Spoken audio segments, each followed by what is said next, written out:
पहले सर आप अपना परिचय बताइए। जी, मैं माँ सरजूपुत्र सतवंत प्रताप सिंह और आपके चैनल को हृदय की गहराइयों से हार्दिक स्वागत अभिनंदन करता हूँ।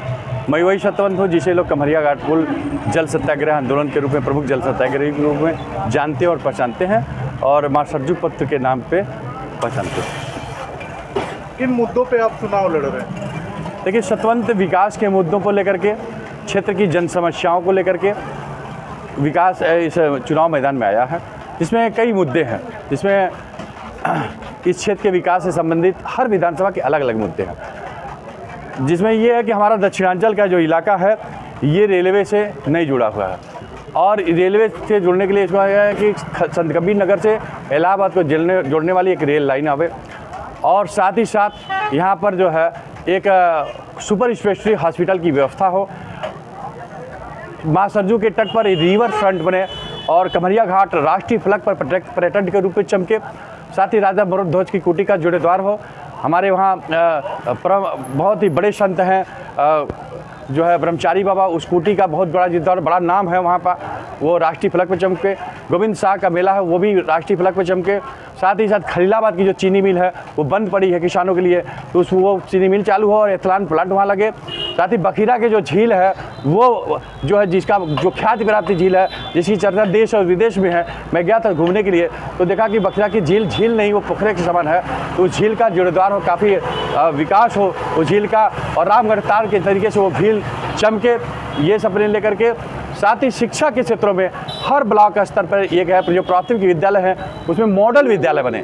शिक्षा के लिए मेरा सपना है कि हर 5 गांव के बीच एक ऐसा विद्यालय, हाईटेक विद्यालय बने जिसमें LKG से लेकर के इंटरमीडिएट तक पढ़ाई हो और जिसमें बड़े अधिक से अधिक अध्यापक कम से कम 40, 50 से 60, 100 की संख्या में अध्यापक हों, जिसमें हर तरीके की भारतीय शिक्षा पद्धति के अनुसार, वैदिक शिक्षा पद्धति के अनुसार और गुरुकुल शिक्षा पद्धति के अनुसार हाईटेक शिक्षा पद्धति के तहत शिक्षा मिले।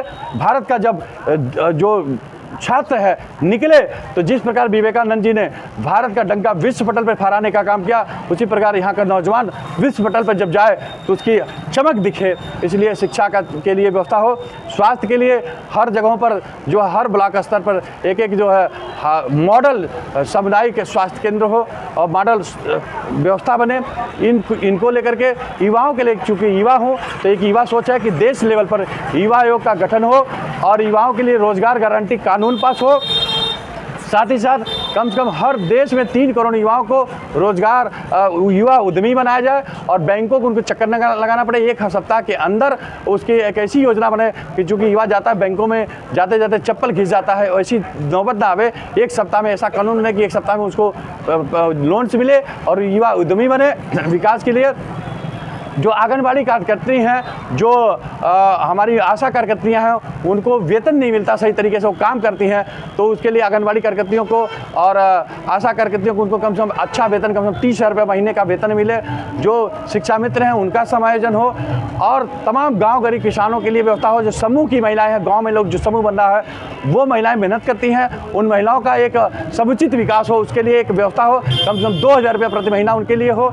जो किसानों के लिए गैस आता है, गैस के दाम बढ़ गए हैं, आज माताएं परेशान हैं और किचन का जो वो है बजट वो बिगड़ गया है। तो किचन के लिए जो गैस की व्यवस्था है, गैस सब्सिडी हाफ हो और बिजली बिल का जो मूल्य है जो बहुत महंगा हो गया है वो 4 रुपये प्रति यूनिट हो और गैस का रेट मेरी सोच है कि उसका एक मूल्य तय हो, 450 से 500 रुपये प्रति सिलेंडर तय हो, क्योंकि बहुत ज़्यादा होता है, लोग भोजन नहीं बना पा रहे हैं। जो हमारे वहाँ प्रधानमंत्री उज्ज्वला योजना के तहत जो गैस का मिला हुआ है, उस गैस के लिए गांव में गैस है लेकिन उसमें सिलेंडर तो है लेकिन गैस नहीं है, उस गैस के लिए व्यवस्था बने। उस सिलेंडर में जो गैस हो जिससे वो माताएं बने भोजन बना सके सही से और अच्छे से रह सकें, अपने जीवन यापन को कर सकें।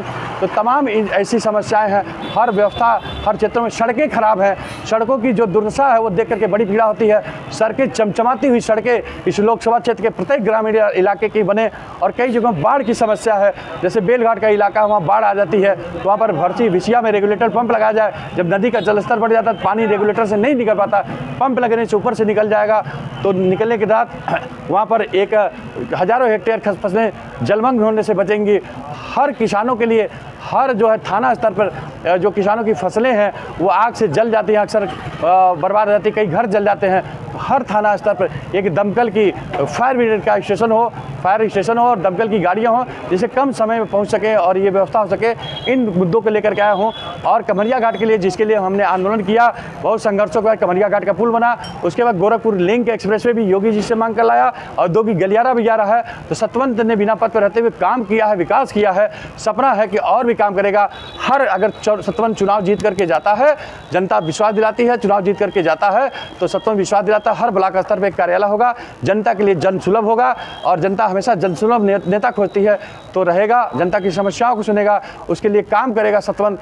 ये सब विश्वास लेकर के, विकास के मुद्दों को लेकर के सतवंत आया है और एक नई व्यवस्था को लेकर के, राम राज्य के उस मिशन को, जो राम राज्य का सपना है, उसको चरितार्थ करने के लिए, जिसमें लोकहित और मानवतावाद है, जिसमें कहा गया है कि अगर एक राजा का धर्म क्या होता है, अगर ज़रूरत पड़ जाए जनता के लिए अपने राजपाट के त्याग करना पड़े, अगर परिवार का भी त्याग करना पड़े, त्याग कर देना चाहिए, लेकिन जनता की समस्या को लड़ना चाहिए, संघर्ष करना चाहिए।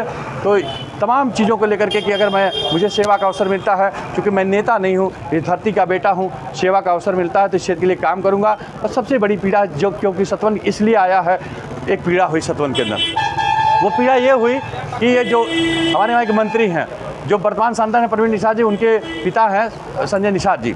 प्रवीण निषाद जी के पिता संजय निषाद जी मंत्री हैं और निषाद पार्टी के राष्ट्रीय अध्यक्ष हैं।